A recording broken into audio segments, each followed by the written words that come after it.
Hi everybody, Bus Old Man Phil here.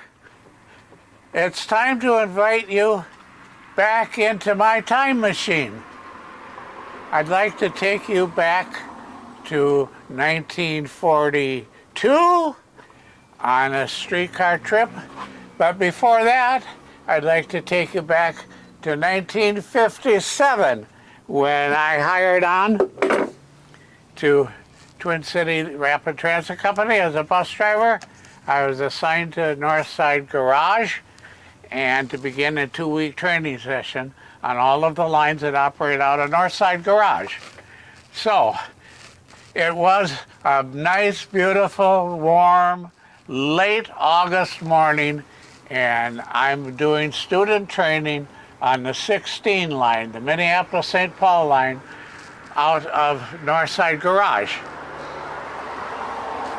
The driver of that route and I had a conversation in downtown St. Paul about the next trip leaving downtown St. Paul at 7:05 a.m. for downtown Minneapolis. This is to be an express trip with limited stops along the regular route. So here we are coming out of downtown St. Paul on University Avenue. Now we cut over to 4th Street Southeast when we get to the University of Minnesota campus. This is the University of Minnesota here campus.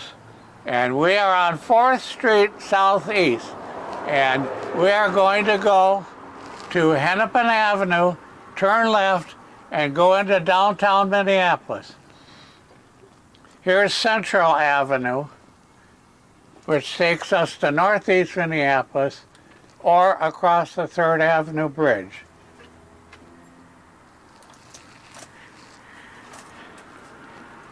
At Oak Street and University is an express stop.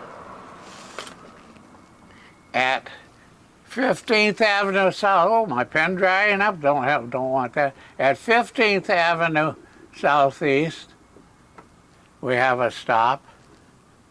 We stop in Dinkytown, which is 14th Avenue. This is Dinkytown. This is the University of Minnesota Commercial District. This is where the stores and the restaurants and the theaters are.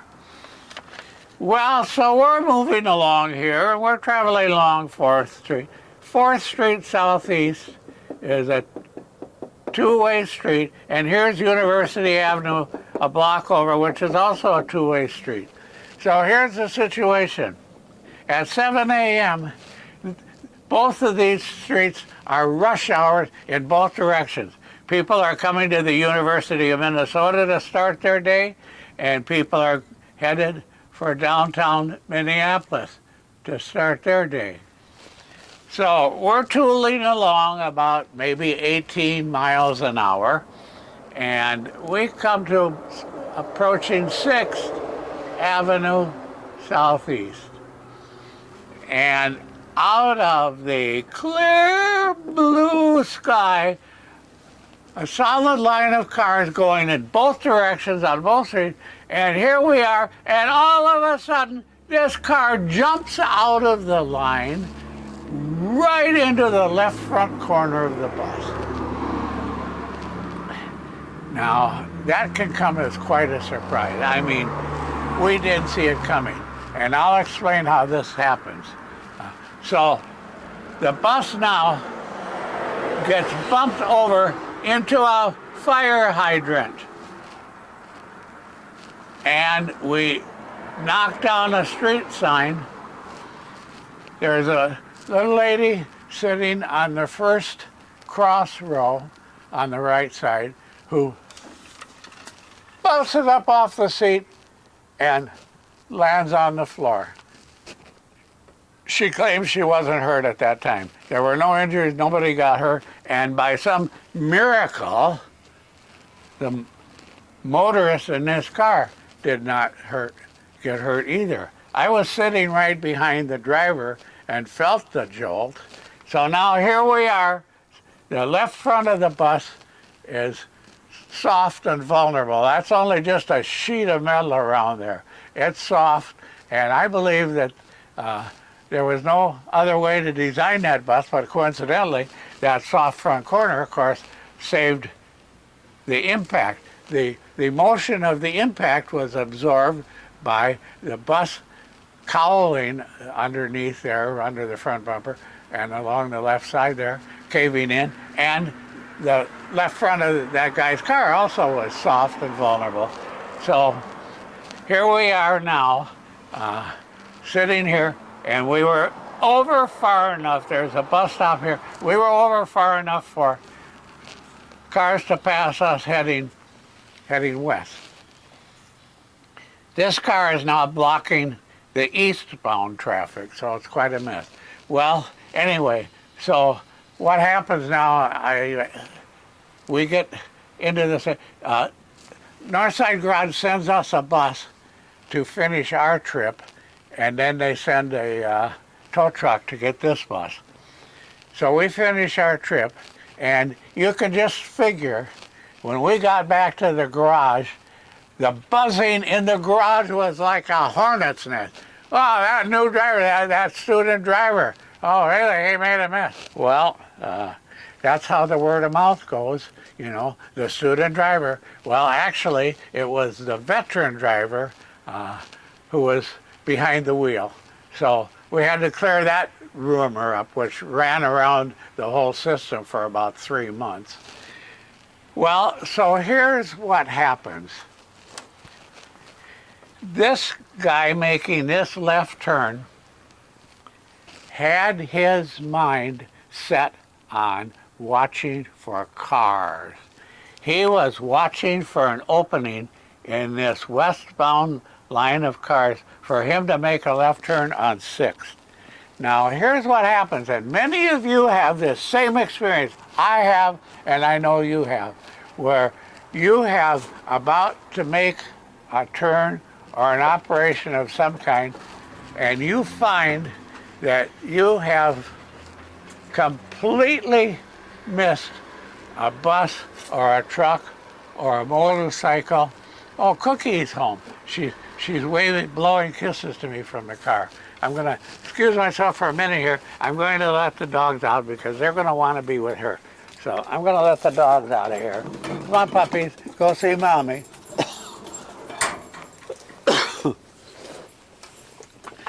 And you have started to move, and oh, where did that come from? There is a bus or a truck or a motorcycle or a bicycle or a pedestrian. And what has happened is your mind has told your eyes to look for cars. Well, your cars or your eyes see everything, but your mind dismisses everything but cars. Automobiles are the only thing your mind is taking from your eyes because that's the way you have set it up. You are looking for cars. Okay, anyway, so that's what happened. Well, it took me a couple of weeks to get over that. And we had talked about, well, should I take this trip or you want to? Well, I'm going to be training on this line for 2 days, so tomorrow I'll take this express trip. And so that's the story of 16 line back in August of 1957. And now I'll take you on a streetcar. So let's go back in the time machine, dial the time machine, back to a warm summer evening on the Oak Harriet streetcar line. Now the Oak Harriet streetcar line comes way over to the Minnesota campus. It's over in here. So here's the streetcar line. It zigzags through southeast Minneapolis. It comes to 27th Avenue Southeast, and this is the end of the line. Once upon a time, there was a streetcar line that came from this point across Franklin Avenue into downtown Minneapolis. But this is the end of the line now. And this guy, and he's driving bus, so I met him at Northside Station. And he had a long day, and he was working, an owl run. Owls run from 1 a.m. to 4 a.m. And they have hourly service. They meet downtown. So he gets over here and he makes this last turn. And what happens is you turn onto this abandoned Franklin line track and you back up and then you return back to your line. It's a Y here. So he makes the right turn onto 27th Avenue Southeast and he props his knee against the brake to hold the brake off, and he opens the controller and he says he doesn't know what happened to that. The last thing he remembers is the car is moving southbound and he does not remember anything after that. Well, do you know what happened? With his knee holding the brake valve off, and he has the controller in about the 5th notch. The streetcar proceeds right along 27th Avenue South, right off the end of the track and into the asphalt pavement. The motion of the car carried it 100 feet beyond the overhead wire and the rails. He doesn't remember exactly what happened after that, but suddenly he awoke from a dream. So what happened is he fell asleep. Woke from a dream, sitting in total darkness on a city streetcar.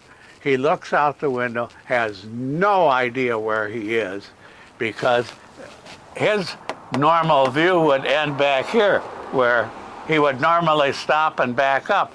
And they usually stopped and backed up and laid over here.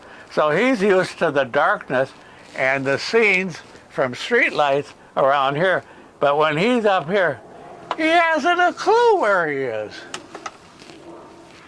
And he said his heart skipped several beats.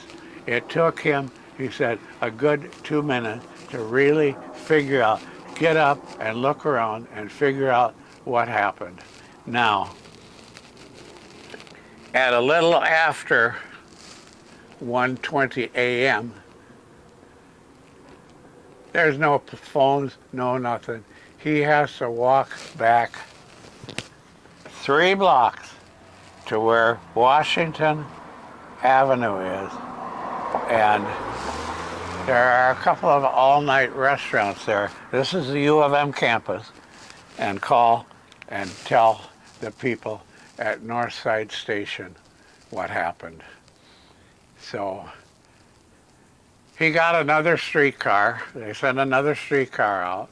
And then they sent a tow truck and a crew out to pull this streetcar back onto the line and take it back to Northside Station. So the company called them in, and the union called in, and it was decided that this was something that happened, and the motorman was chastised for any kind of lifestyle that prevented him from coming to work rested. He picked this owl, and it's expected that he comes to work prepared for an 8, 9, 10-hour shift. So that's what happened back in 1948 on the Oak Harriet streetcar line.